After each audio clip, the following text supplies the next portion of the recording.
नमस्कार, आमी श्रावणी नाग। आज एकटी घटना शेयर करब बोले आमी सबार काछे आबार एलाम। आमी बर्तमाने बेंगालोरे देवानाहाल्लीते थाकी।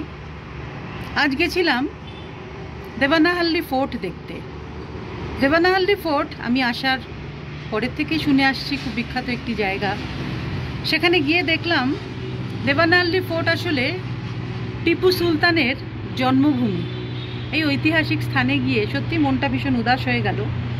যদিও ফোর্টের বা দুর্গের কিছুই অবশিষ্ট নেই একটি দেওয়াল ছাড়া, এবং তার পাশ দিয়ে আমরা ভিতরে ঢুকে দেখলাম ওখানে বেশ কিছু মন্দির আছে। যদিও ব্যাঙ্গালোর শহরটিকে আমরা সিটি অফ গার্ডেন বলি, কিন্তু আমি বলবো Bangalore is a city of temples. এত ধরনের মন্দির এখানে, এবং মন্দিরগুলো এত রঙিন, এবং এক একটি মন্দির যেন এক একটি গল্প বলে।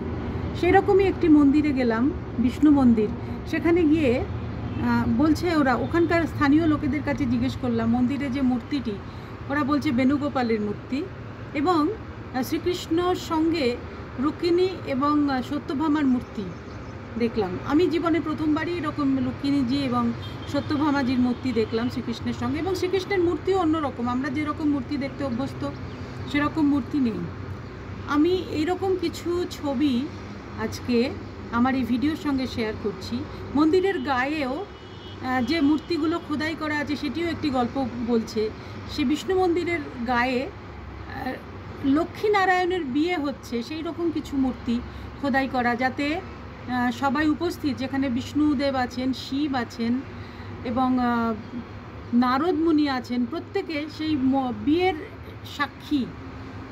এছাড়াও আরেকটি মূর্তি দেখলাম, নারায়ণ ক্ষীরোদ সাগরে বসে আছেন এবং লক্ষ্মী দেবী পায়ের কাছে বসে আছেন, এবং মাথার কাছে শেষনাগ। আমি এই ছবিগুলো শেয়ার করব এবং সকলকে দেখানোর জন্য যে ব্যাঙ্গালোর দেবানাহাল্লি একটি সত্যি দর্শনীয় শুধু নয়, এবং ঐতিহাসিক গুরুত্বও এর কিছু কম নয়। নমস্কার।